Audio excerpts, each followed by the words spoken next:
Alors, pour commencer par l'activité d'apprentissage, il y en a différents types qui en sont recensés.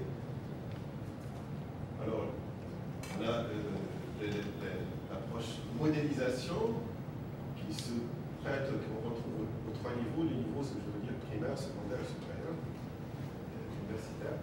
La lecture à voix haute qu'on retrouve essentiellement au niveau du primaire. La démonstration qu'on retrouve aussi bien au secondaire qu'au supérieur. Et une des activités d'enseignement très répandues, disons beaucoup, c'est les exposés. On retrouve essentiellement au niveau du supérieur et du secondaire, et parfois même au niveau du primaire. Je vais développer un peu quelques informations complémentaires autour de cet exposé, de la façon et des caractéristiques d'un exposé. Alors cet exposé, il reste le plus utilisé pour transmettre une information structurelle et organisée. Enseignement secondaire et supérieur. Il a une deuxième caractéristique, c'est qu'il est limité. Il ne serait pas efficace si on veut promouvoir une réflexion ou acquérir des valeurs ou susciter de l'intérêt pour une matière ou acquérir des procédures. Il est très efficace pour présenter de l'information structurée et organisée.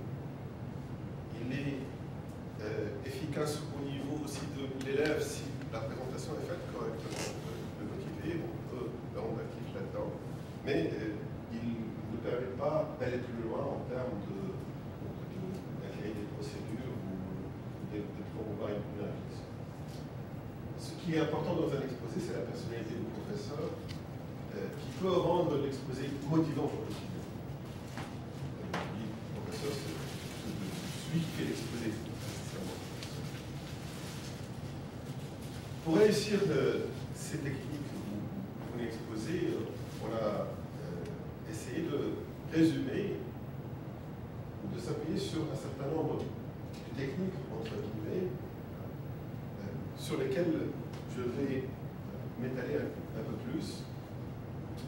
Alors, un exposé, pour qu'il soit réussi, doit être bien introduit pour mobiliser l'attention et pour avoir l'assistant de son côté pour la permettre de suivre. Il est conseillé aussi d'utiliser le métaphore dans un exposé. C'est souvent une approche très sensible et permet de démystifier certains concepts qui restent compliqués et qui permet d'approcher l'élève de manière très facile. De soumettre un problème dans un exposé. Un problème, ça suscite toujours des questionnements et ça suscite un peu la curiosité et l'attention de l'assistance. Être enthousiaste, et là on retrouve le poids de l'intervenant, donc du professeur, par son enthousiasme qui peut transmettre à l'assistance et pourrait faire de son exposé quelque chose d'intéressant, de sa matière aussi quelque chose d'intéressant. Annoncer les objectifs et le plan, et on peut les annoncer sous forme de questionnement, c'est encore mieux. Questionner les élèves sur leur préconception. Alors, il y a un point d'introduction pour susciter l'intérêt des élèves, les questionner sur leur préconception avant d'avancer une nouvelle approche, un nouveau concept, voir les élèves comment ils perçoivent cela, et leur donner l'occasion de découvrir quelque chose de nouveau. Donner des exemples qui intéressent les élèves, c'est toujours un point très délicat à manipuler. Il faut être très proche des élèves pour savoir ce qui les intéresse et s'inspirer et trouver le bon exemple pour susciter leur intérêt et leur attention. Utiliser des analogies, c'est quelque chose de très recommandé. Très souvent, on introduit des concepts qui sont abstraits. Il suffit de trouver la bonne analogie pour pouvoir les introduire très facilement. En sciences, on a souvent des concepts sur lesquels on pourra les voir visiblement, on peut les toucher. Et si on se réfère à un domaine parallèle sur lequel on peut faire des analogies, l'information passe de manière plus efficace.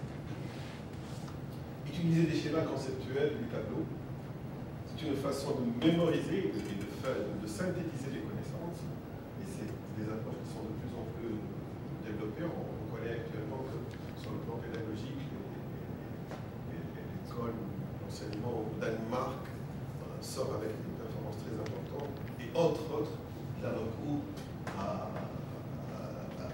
conceptuel, au diagramme conceptuel dès le primaire.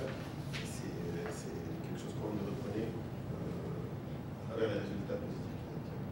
Utiliser la modélisation, c'est un point très important. L'enseignant, souvent, il dit aux élèves de faire des choses, mais ce qu'il faudrait encore ajouter, c'est de montrer comment, lui, il fait ces choses. L'enseignant, il est toujours un modèle, et très souvent, sans le savoir, on trouve des générations qui copient le modèle d'un enseignant à travers le temps. C'est pour ça que la démarche et le comportement et la façon de résoudre un problème, de présenter quelque chose d'un enseignant est très importante et très inspirante aussi pour ces élèves. Utiliser différents supports technologiques, c'est quelque chose d'extrêmement riche aujourd'hui. On peut montrer des choses que d'habitude on décrivait par des textes, par une simple image par exemple. Les différents diagrammes, des images, des 3 dimensions, des vidéos. Donc c'est des technologies qui sont là pour soutenir et pour faciliter et enrichir tous les exposés. À la fin de l'exposé, il ne faudrait pas oublier de résumer, terminer, faire la synthèse, capitaliser donc ce qu'on a donné comme information, questionner et répondre, c'est une étape aussi très importante au niveau des élèves. Très souvent, les élèves vont voir passer tant d'états d'information, mais cette étape-là est très importante pour qu'ils capitalisent et pour qu'ils maîtrisent l'essentiel et se focalisent sur les points essentiels et évaluent ce qui est resté chez eux. Finir en faisant faire un bilan, c'est une idée très intéressante, c'est une façon indirecte de faire savoir à l'élève qu'il a appris, qu'il a retenu un certain nombre de connaissances directement au moment de la proposition. Voilà donc un survol des différents aspects techniques, comme je l'ai dit de l'exposé. J'ai choisi de me limiter à ce survol, faute de temps, mais pour de l'autre partie m'intéresser davantage à l'activité d'apprentissage. Alors, cette activité d'apprentissage, ces activités, il y en a plusieurs. Pour citer les questions-réponses, les exercices, c'est aussi un moyen d'apprentissage. Et la résolution de problèmes, c'est une façon d'apprentissage qui se développe très très bien. On en a parlé à plusieurs reprises. Il y a des enseignements qui sont basés sur l'approche par problème totalement. La réalisation de projets, aussi, c'est une activité d'apprentissage très enrichissante et très intéressante, bien qu'à un certain niveau, il y a une polémique, il y a quelques groupes enseignants qui ne sont pas tout à fait favorables et ne reconnaissent pas l'efficacité de cette approche-là, mais elle reste une activité très intéressante.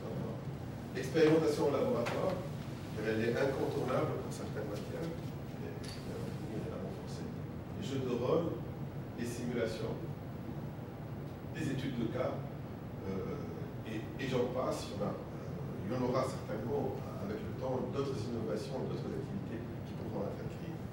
Alors, j'ai mis en relief un peu la réalisation des projets parce que c'est l'une des activités qui m'intéresse et sur laquelle je vais peut-être m'attarder. Alors, les activités d'apprentissage,